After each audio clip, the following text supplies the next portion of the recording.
ओम साईं राम। आज का साईं वचन। बाबा कह रहे हैं, मेरे बच्चे, मैं जानता हूँ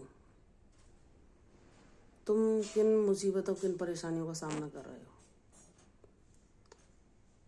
तुमने भक्ति मार्ग को चुना है और मैंने तुम्हारे लिए उसे निर्धारित किया है। और तुम यह भी जान चुके हो कि भक्ति मार्ग उतना सरल नहीं जितना कि सब जानते हैं। भक्ति मार्ग पर चलना बहुत कठिन है।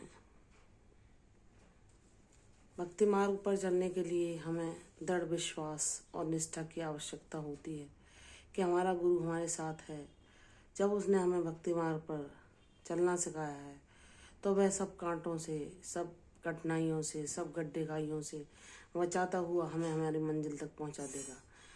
जब तुम्हारा ऐसा दृढ़ विश्वास हो जाता है और तुम अपने अनुभवों के द्वारा मुझे पहचान जाते हो कि मैं क्या हूँ, मेरे जीवन में तुम्हारी क्या भूमिका है, जब तुम्हारा सारा अज्ञान दूर हो जाता है, तुम यह जान जाते हो कि तुम्हारे जीवन में जो कुछ घटित हो रहा है वह सब मेरे द्वारा ही रचा गया है। जब तुम कर्तापन की भावना छोड़ देते हो और तुम ऐसा सोचना छोड़ देते हो कि सब परिस्थितियां मेरे मन पर निर्धारित नहीं है कि जैसा मैं चाहूँ वैसा हो जाए, सब कुछ ईश्वर की इच्छा द्वारा ही होता है। जब तुम प्रसन्न हो जाते हो, तुम सोचते हो कि मैं इस प्रसन्नता को स्थिर रख सकता हूँ, लेकिन ऐसा संभव नहीं है। यह सब ईश्वर के सानिध्य के द्वारा ही संभव हो पाता है। और जब तुम मेरे शरणागत हो जाते हो, तुम अपने मन को, अपने जीवन को संपूर्ण रूप से मुझे समर्पित कर देते हो, तो तुम मेरे आश्रित हो जाते हो और तुम ये सोचने लगते हो, बाबा मैंने ये मन भी आपको सौंप दिया, इसमें जो विचार आए या जो भी ये मुझे सुझाए या जिधर भी ये मुझे ले जाए, आप इसे थामे रखना।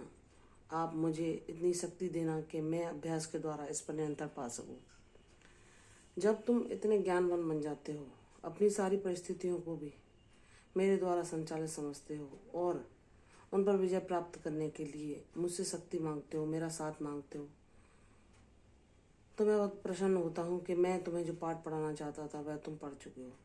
मैं जानता हूँ कि मन बहुत ज़्यादा चंचल है और उस पर विजय प्राप्त करना इतना आसान नहीं जितना कि लगता है। उसके लिए बहुत तपस्या, बहुत श्रम, बहुत साधना करनी पड़ती है और बहुत लंबे अभ्यास के बाद हम उस पर गुरु की कृपा हो तो नियंत्रण पा सकते हैं। यह सब प्रभु की इच्छा द्वारा ही निर्धारित होता है। लेकिन हमें, जब ईश्वर हमारे साथ होते हैं तो हमें पूर्ण रूप से प्रयास करना चाहिए।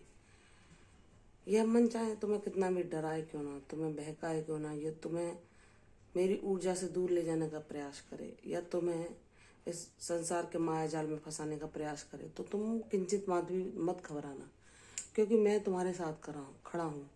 मेरा नाम जाप तुम्हारी हर पल रक्षा कर रहा है और तुम्हें शक्ति दे रहा है इस मन पर नियंत्रण पाने की। तुम्हारे जीवन की जो पहेली है वह जल्दी सुलझ जाएगी। तुम्हें अभी जो कुछ सब उलझा दिख रहा है, लेकिन तुमने अब मुझ पर समर्पण करना सीख लिया है। तुम कहते हो, बाबा मैं नहीं जानता कल क्या होगा या क्या नहीं, मेरे जीवन में जो कुछ घटित होगा वह सब आपके द्वारा निर्धारित होगा। लेकिन आपने कहा है, आपने वादा किया है कि मैं तेरी शांति को सदैव स्थिर रखूंगा। जब तुम इस भाव को ग्रहण करके और प्रसन्न रहने लग जाते हो, अपने मन पर विजय पाने का प्रयास करते हो और मेरे दिखाए मार्ग पर चलते हो, मेरे निर्देशों को मानते हो, मैं जानता हूँ कि यह मन तुम्हें बहला फुसला कर मेरी ऊर्जा से दूर भी ले जाता है कुछ समय के लिए, और तुम्हारे बहुमूल्य समय को और तुम्हारी पवित्र ऊर्जा को नष्ट कर देता है और तुम अशांति का अनुभव करते हो और तुम मुझसे उस समय को नष्ट होने के लिए क्षमा भी मांगते हो। तो मेरे बच्चे, तुम हर संभव प्रयास करो कि तुम अपने प्रयत्नों द्वारा अपने प्रयास में सफल हो सको और इसमें सफलता पाने के लिए और तुम्हारा मन किंचित मात्र भी इधर उधर ना डोले, उसके लिए तुम्हें ध्यान की परम आवश्यकता है। चाहे तुम दिन में कभी भी थोड़ा सा ही समय निकालो, लेकिन अपने मन को एकाग्र करने के लिए ध्यान अवश्य करो, जो तुम्हें मेरी ऊर्जा को प्रदान कर सके। तुम मेरी ऊर्जा को अपने अंतःकरण में ग्रहण कर सको, ताकि यह मन तुम्हें विचलित ना कर सके, कभी भय दिखाकर, कभी डर दिखाकर, कभी निराशा दिखाकर, कभी उदासी दिखाकर तुम्हें अशांति ना पहुंचा सके। तुम्हारा जीवन मुझ पर निर्भर है और मैं तुम्हें एक ऐसा श्रेष्ठ जीवन दूंगा। जब एक गुरु हमारे जीवन में आ जाता है तो हमने जो प्रारब्ध में करा, जो हमारे प्रारब्ध में होता है वह तो हमें भोगना पड़ता है, लेकिन गुरु हमें इतनी शक्ति देते हैं कि हम उन कर्मों को ईश्वर की सहायता के साथ उनका नाम जाप करते हुए बहुत ही कम मात्रा में भोगते हुए उसको नष्ट कर पाएँ। क्योंकि बाबा हमारे कर्मों को भोगने में जब हम उन्हें पुकारते हैं तो हमारी सहायता करते हैं, उनको आधा ही कर देते हैं, स्वयं उन्हें भोग कर उनको हमारे जीवन से समाप्त करने में सहायता करते हैं। तो जिसका गुरु पालनहार है, जिसका गुरु ही जीवन की नाव का खिवैया है, तो उसे किसी भी भय, किसी भी निराशा, किसी भी उदासी की आवश्यकता नहीं। उसकी नैया कुशलतापूर्वक भवसागर से एक न एक दिन पार अवश्य होगी, क्योंकि वह भगवान के दिखाए मार्ग पर चल रहा है और ईश्वर उसकी हर सहायता करेंगे। और वह अपने जो जाने अनजाने उससे भूलें हो जाती है उनके लिए भी क्षमा मांगता है, तो बाबा उसे इतना ज्ञानवान बनाएंगे कि वह उन भूलों को भी रोकने का या ना करने में सक्षम हो पाए।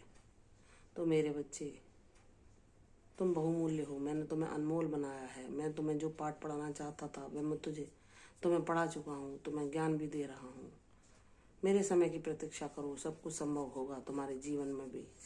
आशा की किरण तुम्हारे दुखों को नष्ट करने के लिए शीघ्र ही आएगी। तुम मेरे आदेशों का पालन करो, मैं सदैव तुम्हारा कल्याण के लिए करता रहूँगा और तुम्हारी सारी जिम्मेदारियाँ मेरे ऊपर हैं। मैं उनको सही समय पर आने पर सबको निभाऊंगा और तुम्हें शक्ति दूंगा कि तुम इन परिस्थितियों से बाहर आकर दूसरों के लिए भी प्रेरणा बन सको। सदैव प्रसन्न रहो, तुम मेरे बच्चे हो, तुम औरों में भी खुशियाँ बांटोगे, तुम्हारा कल्याण हो। कल फिर आऊँगी साईं वचन के साथ, तब तक के लिए ओम साईं राम।